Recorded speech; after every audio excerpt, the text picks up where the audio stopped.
Nous allons commencer notre culte. Bonjour à tous. C'est une joie de se retrouver ce matin pour bénir le Seigneur, pour écouter sa voix, pour le louer et pour l'adorer.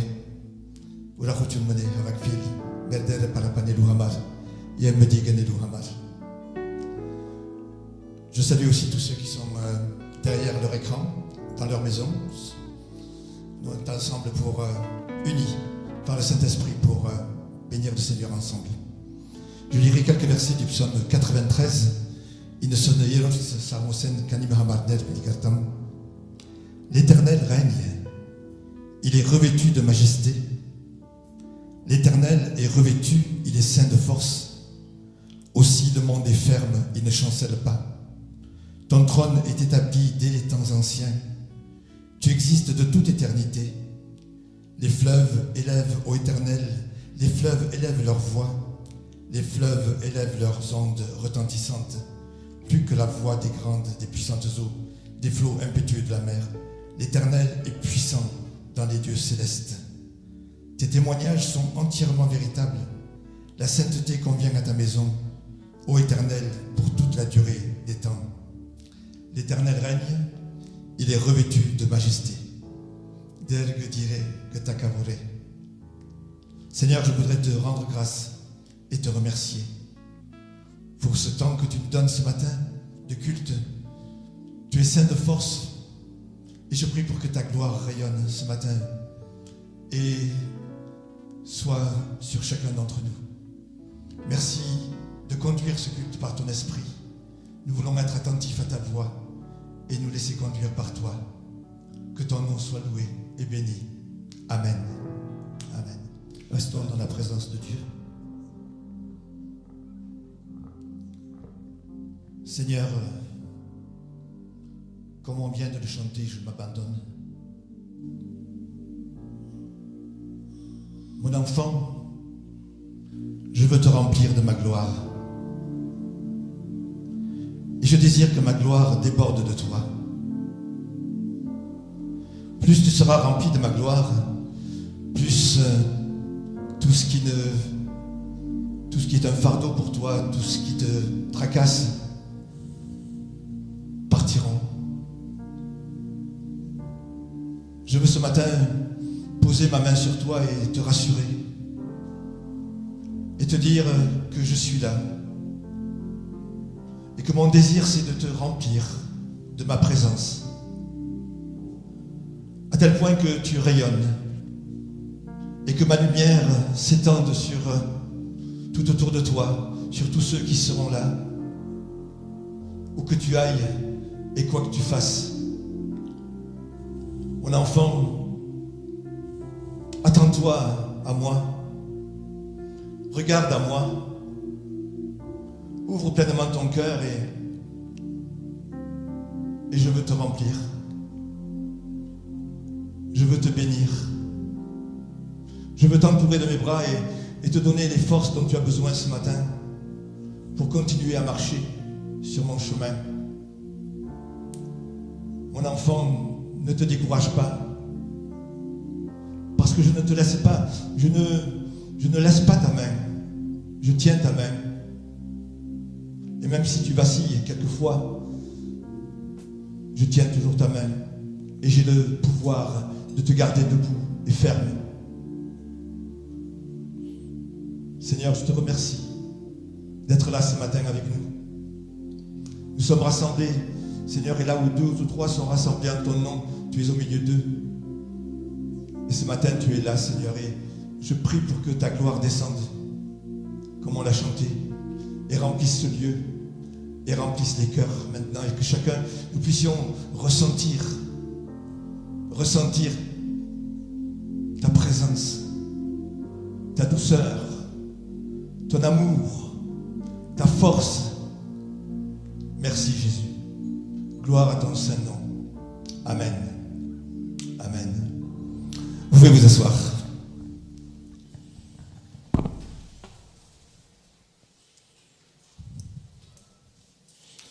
Nous allons lire dans la parole de Dieu dans 2 Chroniques chapitre 5.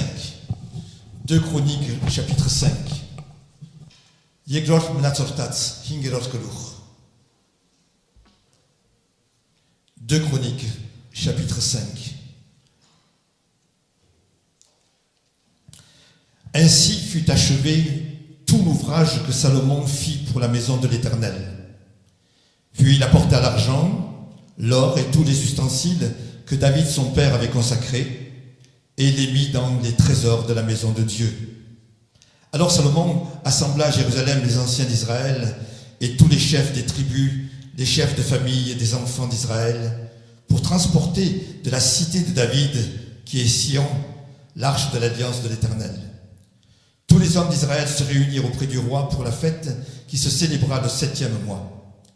Lorsque tous les anciens d'Israël furent arrivés, les Lévites portèrent l'arche. Ils transportèrent l'arche, la tente d'assignation et tous les ustensiles sacrés qui étaient dans la tente. Ce furent les sacrificateurs et les Lévites qui les transportèrent. Le roi Salomon et toute l'assemblée d'Israël, convoqués auprès de lui, se tinrent devant l'arche. Ils sacrifièrent des brebis et des bœufs qui ne purent être ni comptés ni nombrés à cause de leur multitude. Les sacrificateurs portèrent l'arche de l'alliance de l'Éternel à sa place dans le sanctuaire de la maison, dans le lieu très saint, sous les ailes des chérubins. Les chérubins avaient les ailes étendues sur la place de l'arche et ils couvraient l'arche de ses barres par-dessus. On avait donné aux barres une longueur telle que leurs extrémités se voyaient à distance de l'arche, devant le sanctuaire, mais ne se voyaient point du dehors. L'arche a été là jusqu'à ce jour.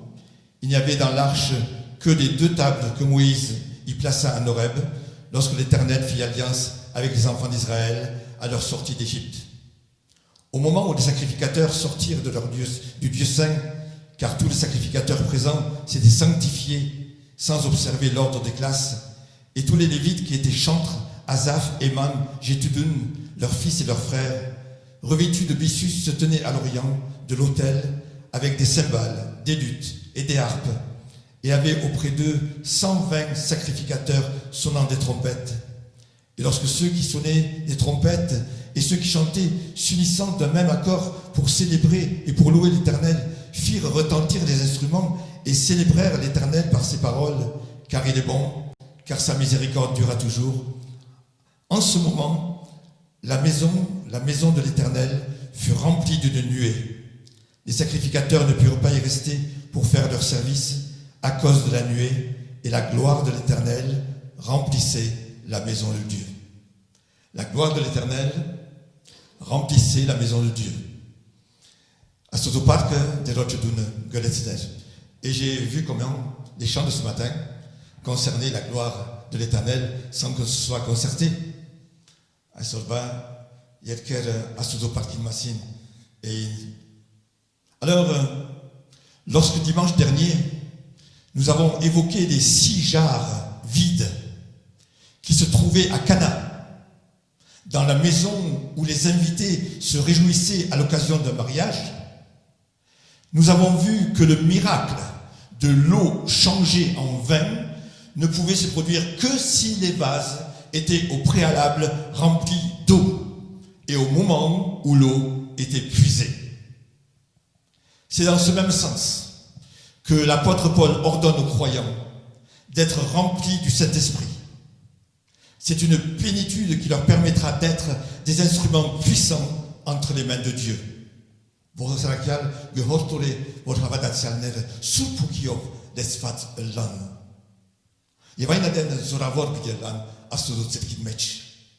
Aujourd'hui, j'associerai à la notion de plénitude la gloire de Dieu. Nous constatons cela dans bien des textes de la Bible. Dans l'Ancien Testament, il est plusieurs fois dit que la gloire de Dieu remplissait le tabernacle. Il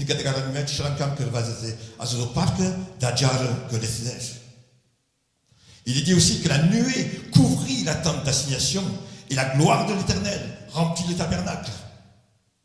Et c'est dans le livre d'Ézéchiel que le prophète voit en vision le temple rempli de la gloire de l'Éternel. Ézéchiel, Barkaren, Gedesne, Asodotun, Deroch Parkov, Letzvatz. Et dans notre texte, il est dit que la maison de l'Éternel fut remplie d'une nuée.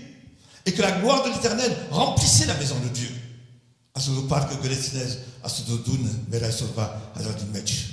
Toujours, à propos des jarres de Cana, nous avons vu qu'ils sont l'image des croyants appelés à être remplis du Saint-Esprit.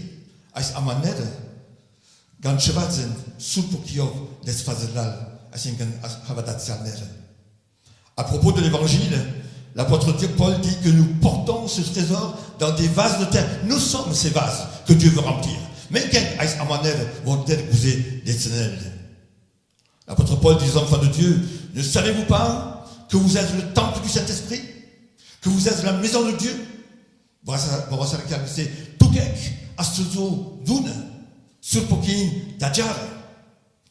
Et c'est l'auteur du livre des Hébreux qui dit, nous sommes la maison de Christ. Christ aussi dune.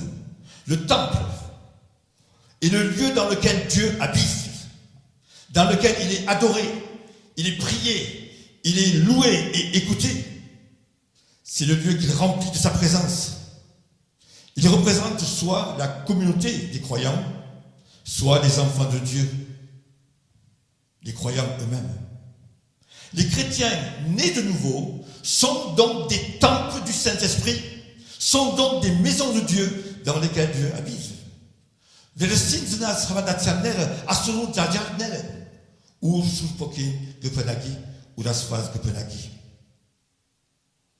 désire donc remplir ses enfants de son esprit, mais aussi de sa gloire. C'est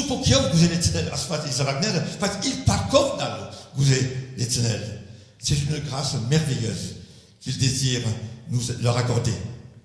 Mais en quoi consiste cette plénitude d'une manière concrète? Comment comprendre la gloire de Dieu?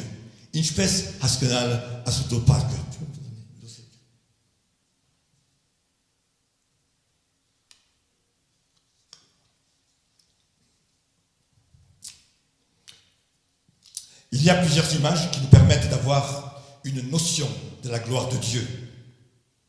Le terme hébreu revêt l'idée de poids, de pesanteur, dans le sens d'une consistance et d'une valeur infinie.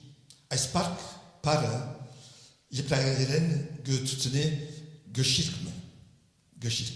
l'apôtre Paul qui parle en 2 Corinthiens d'un poids éternel de gloire. Qu'est-ce que c'est quelque chose qui a du poids?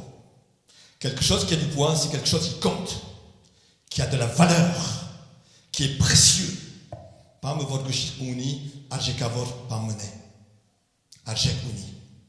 Rappelez-vous, dans le livre de Daniel, l'inscription qui apparaît sur le mur de la salle des festins du roi, Belshazzar disait « Comptez, comptez, pesez, divisez ».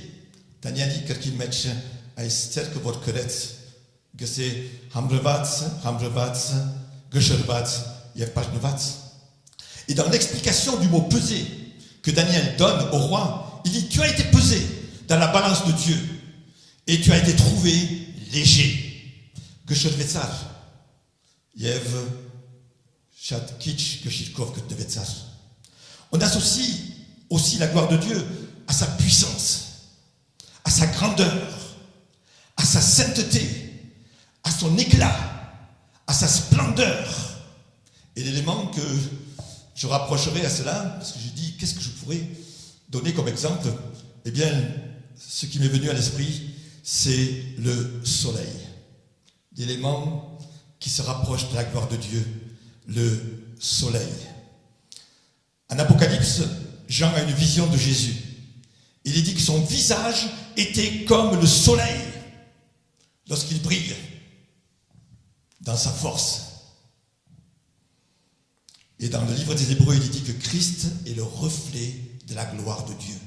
Christos astuto parkin gerbarangne. Ainsi, frères et sœurs, la gloire de Dieu représente la présence de Dieu dans toute sa force, dans toute sa clarté, dans toute sa grandeur, tellement infinie qu'il est impossible que notre maison, notre cœur, puisse le contenir. Einkam an hune astuto park vor angarelie vor mek garenang parunagel zaniga. C'est ce que Salomon dit à propos du temple qu'il vient de bâtir pour le Seigneur. Soromon takavol ne vol grossi ador massin. Mais quoi? Dieu habiterait-il véritablement avec l'homme sur la terre? Voici, les cieux des cieux ne peuvent te contenir, combien moins cette maison que j'ai bâtie. La gloire en nous est tellement infinie qu'elle ne peut que déborder et rayonner au travers de nous.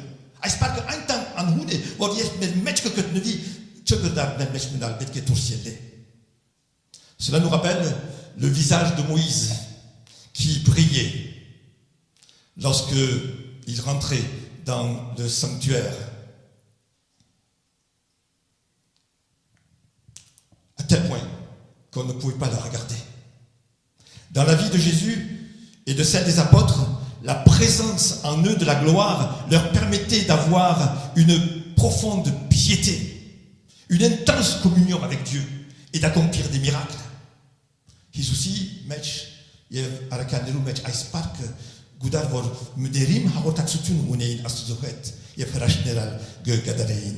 Alors, frères et sœurs, nous comprenons que la présence glorieuse de Dieu en nous, la plénitude de sa gloire en nous, sont les fondements du culte et du service de Dieu selon le cœur de Dieu.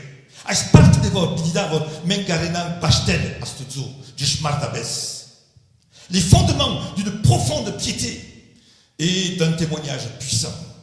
La gloire de Dieu en nous.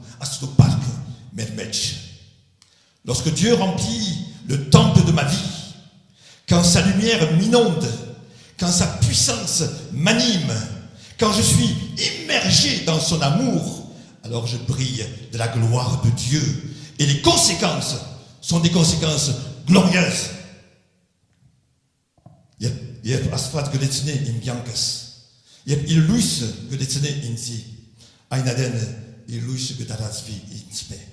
C'est ce que Jésus avait dit lui-même. Vous êtes la lumière du monde. Il ne s'arrête pas là. Il dit que votre lumière luise. Que votre lumière luise.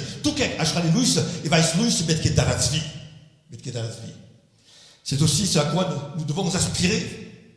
Ce que nous devons désirer très fort. Demander avec insistance. Rechercher sans nous lasser. Comme Moïse qui sur la montagne a crié vers Dieu en disant « Fais-moi voir ta gloire. Fais-moi voir ta gloire. »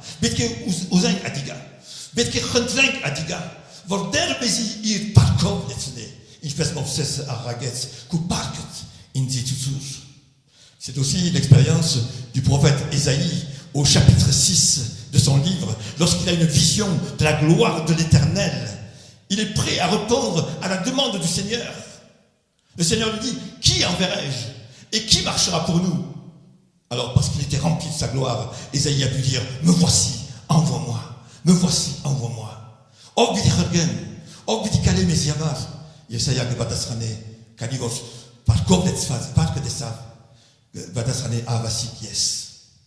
Souvenons-nous que c'est après la vision d'un buisson qui brûlait sans se consumer dans le désert, d'où Dieu a appelé Moïse, a interpellé Moïse, que celui-ci fut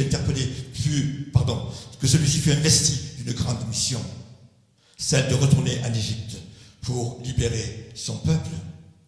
Alors, si Dieu désire nous remplir de sa gloire, et si nous, c'est ce que nous voulons, c'est ce que nous désirons ardemment, comment pouvons-nous y parvenir?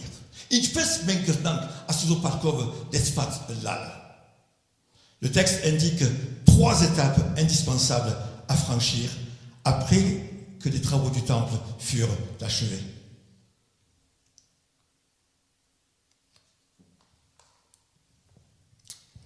Le roi Salomon acheva la tente d'Éternel. Il est important de rappeler que le bâtisseur de l'Église, c'est Jésus. Jésus Christos Inkte. Il a dit dans Matthieu, je bâtirai mon Église. Et nous lisons dans Hébreu que Christ est fidèle sur sa maison et sa maison, c'est nous. Christos, c'est par la grâce de Dieu et par le moyen de la foi en Jésus que nous sommes devenus maison de Dieu, communautairement et individuellement.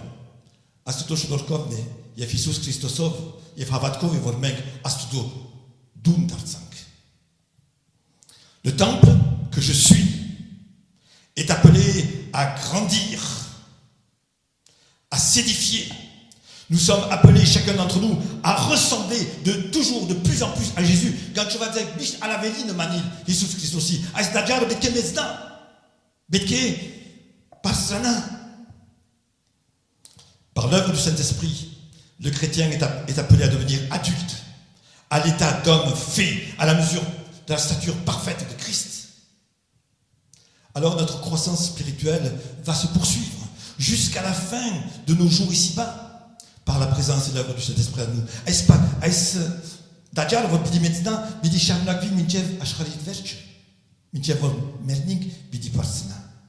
Pour que la construction progresse normalement, pour que la vie de Dieu se développe en moi, et pour que la maison soit inondée, ma maison soit inondée de la gloire de Dieu, voyons maintenant les 3 étapes indispensables. Et la première, c'est l'arche de l'alliance était placée au bon endroit.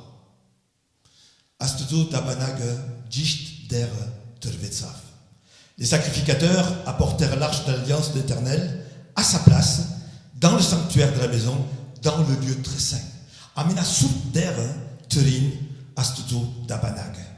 Voilà, frères et sœurs, la première démarche essentielle. Si l'arche n'avait pas été mise là où elle devait être placée, dans le Saint des Saints, la maison n'aurait jamais été remplie de la gloire de l'Éternel. Il était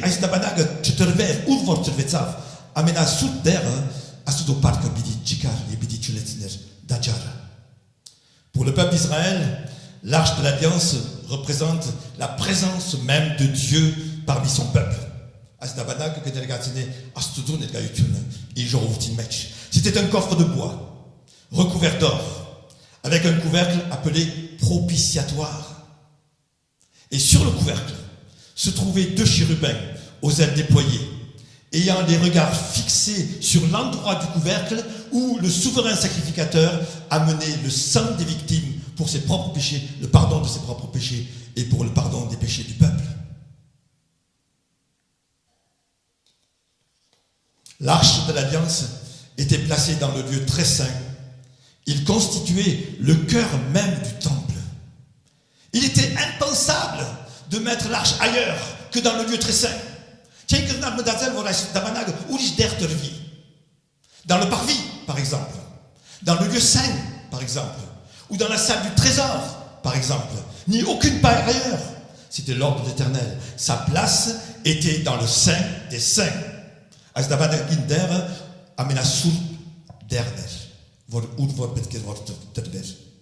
regard de cela, il est important pour nous de savoir où moi, j'ai placé Dieu dans ma vie.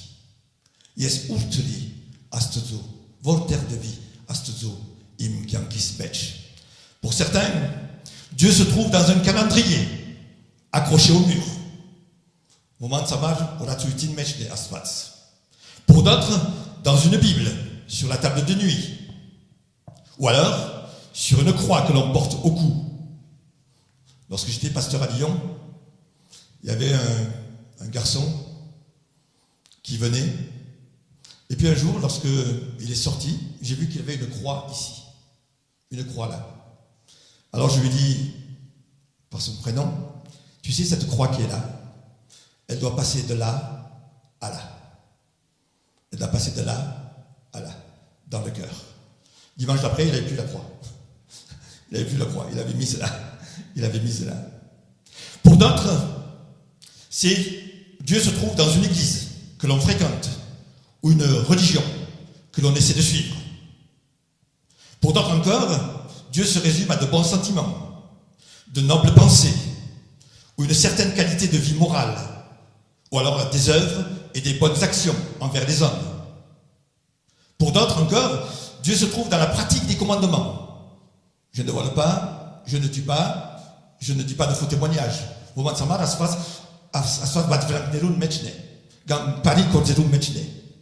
Dieu peut se trouver et se révéler au travers de toutes ces choses. Elles sont importantes. Mais ce n'est pas là qu'il doit régner. Ce n'est pas là qu'il doit régner. Dieu veut être placé au centre même de notre existence, au cœur même de notre vie.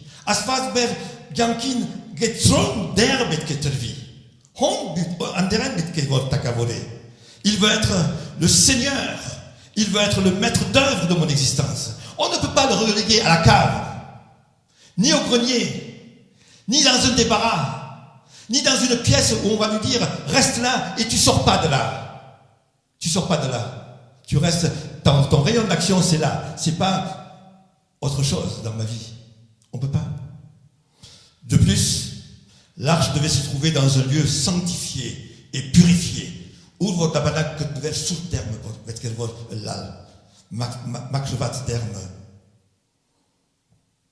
lorsque Jésus est entré dans le temple de Jérusalem, le jour qu'on appelle Rameau, qu'est-ce qu'il a fait? Il l'a purifié. Il a chassé les vendeurs de pigeons, d'animaux. Il a renversé les tables des changeurs de monnaie. Le Dieu du ciel ne peut pas habiter dans une maison sale.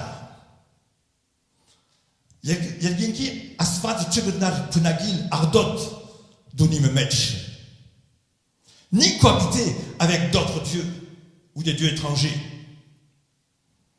Pour être rempli de la gloire de Dieu, le chrétien doit placer Dieu au centre de sa vie.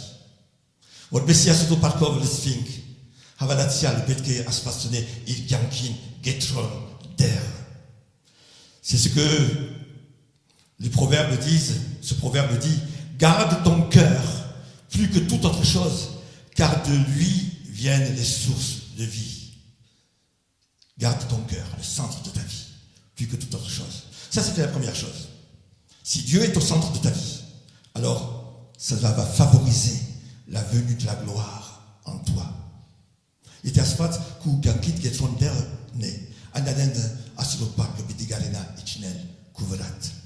puis la deuxième chose, c'est que les sacrificateurs ont offert beaucoup de sacrifices.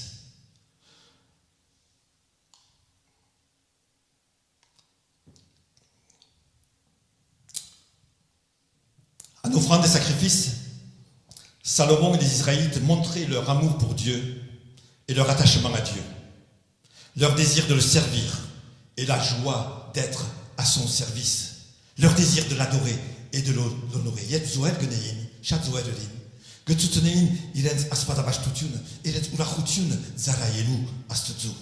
Tout homme sait ce que signifie faire des sacrifices. Vous savez aussi, et je sais. Pour nous-mêmes, pour nos bien-aimés, pour un idéal, pour une cause, on sacrifie. On sacrifie du temps, des heures de sommeil, des forces, notre santé, de l'argent, des temps de vacances.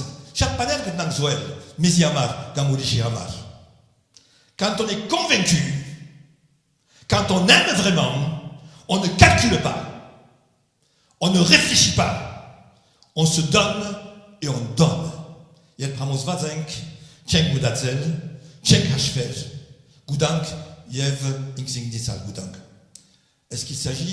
qu'on agit de la même manière pour tout ce qui concerne Dieu?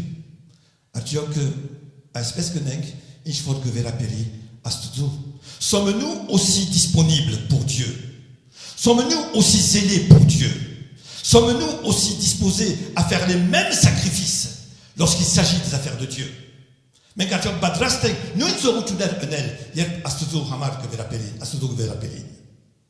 Pour que la maison soit remplie de la gloire de Dieu, je dois être prêt à tous les sacrifices pour lui, de même que lui-même, lui s'était sacrifié pour moi.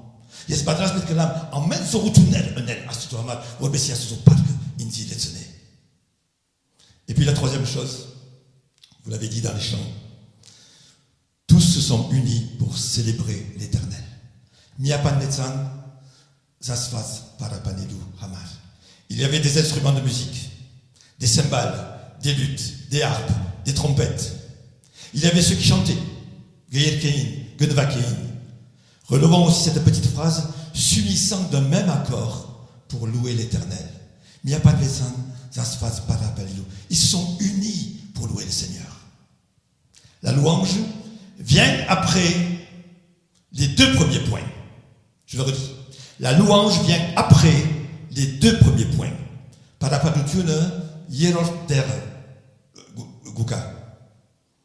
On ne peut pas vraiment louer Dieu s'il n'est pas à la bonne place. S'il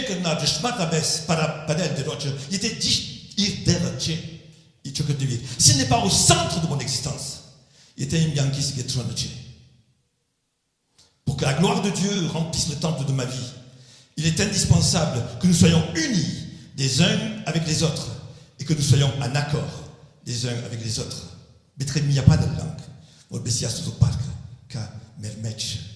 La plénitude de Dieu en moi ne dépend pas de moi seul, mais dépend aussi du lien qui m'unit aux autres membres de l'Église.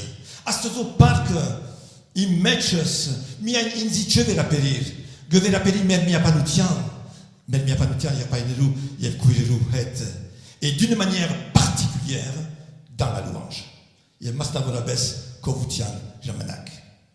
La gloire de Dieu ne peut pas remplir une communauté ni les croyants s'il n'y a pas d'unité.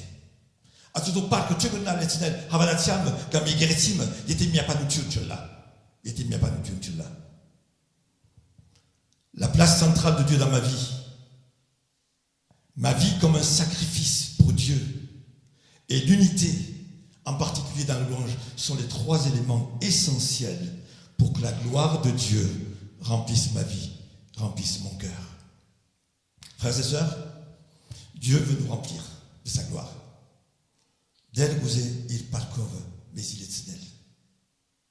Nous devons le réaliser. Nous devons le demander. Nous devons y aspirer.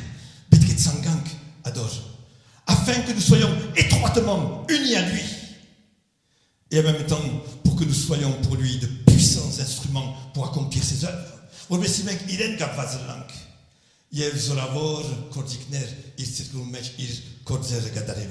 Alors, frères et sœurs, entrons dans le chemin de cette plénitude, en mettant Dieu au centre de notre existence, en lui offrant notre vie comme un sacrifice de bonne odeur, et en nous unissant pour louer le Seigneur, pour le louer. Teneng als Jampan Pernenk. Teneng as fas Melkankin Getron der, Iren dan Getron der. Je Melkank Zoenk Iren, Iper Anushahot, Badarak, Yev Miavanvik, Zinke, Zaniga Paravorelu Hamar. Que Dieu bénisse sa parole dans nos cœurs. Derorte Iren Trost. Merci. Seigneur, je prie pour que ces paroles ne soient pas ôtées par le diable. Seigneur, que ces paroles, par ton esprit, nous puissions les comprendre. Combien il est important. Toi, tu veux nous remplir de ta gloire. Seigneur, tu veux remplir nos vases de ta gloire. Mais tu nous montres le chemin pour cela. Tu veux te tenir à la place centrale de ma vie. Tu veux que ma vie soit un sacrifice entier pour toi. Et tu veux que nous soyons unis ensemble pour te louer. Je prie pour que tout cela s'accomplisse pour chacun d'entre nous ce matin. Remplis-nous de ta gloire. Kupatkovat mezi Jesus. Ortialala siredi Jesus. Amen. Amen. Que Dieu soit béni. Je voudrais donc saluer tous ceux qui nous visitent ce matin. Soyez les bienvenus au milieu de nous et que Dieu vous bénisse. Nous sommes heureux d'être ensemble, d'avoir été ensemble ce temps-là pour louer le Seigneur. Nous voulons aussi prier pour nos malades. Nous avons pas mal de malades, des malades assez graves. Et nous voulons prier pour ces familles et ces malades que nous connaissons les uns et les autres. Nous en connaissons aussi. Nous voulons continuer à prier pour les malades et à les entourer, si possible. Je voudrais annoncer que mercredi soir, vous savez qu'on a repris nos études bibliques sur Zoom, donc tous les mercredis soirs de 20h à 20h30, une demi-heure d'études bibliques sur Zoom. Et si vous voulez suivre cette étude biblique, eh bien, vous me donnez votre adresse mail et je vous enverrai le lien pour écouter. Donc, mercredi soir de 20h à 20h30. Et jeudi soir, nous aurons notre réunion de prière au Centre Annie à 20h. Et nous ne sommes pas très nombreux, mais c'est bienfaisant. Et c'est tellement important aussi de prier. Je voudrais aussi qu'on continue à prier pour le Liban et pour les problèmes qu'il y a au Liban. Et tout à l'heure, on m'a informé qu'en Arménie, eh bien, à la frontière avec l'Azerbaïdjan, les combats avaient repris, que les Azerbaïdjanais ont attaqué les Arméniens, qu'il y a des morts et des blessés. Voilà, si on peut prier aussi pour nos frères d'Arménie également. Je crois que c'est important. Hayr mer vorjer ginesies, sur pierretsi anango, yegetsi erkaitungo, yegetsi gamgo, vorbes yengzing yergri, satsmer anabazor, dur mezaisor, yevto mezes pardismer, vorbes yemeng toum berots pardabanats, yev midanir smezi porsutun, alpergiali zichare, ziko yerkayurtun, yev zorutun, yev park, havidianas, havidenits. Amen. Yefima, merder Jesus Christus ishnorke, yevastudo an hunser, usur pokfuin haortak sutune, tezi hedella, derses bahe, yevtser serder, ir parkovletsne, que la grâce de notre Seigneur Jésus-Christ, l'amour infini de notre Dieu et la communion du Saint-Esprit soient avec chacun d'entre vous, que Dieu vous garde, vous bénisse et remplisse vos vies de sa gloire. Allez dans la paix du Seigneur. Amen. Amen. N'oublions pas de faire attention en sortant, les gestes barrières, les masques, les distanciations, et que Dieu vous bénisse. Aujourd'hui, bonne journée et bonne semaine.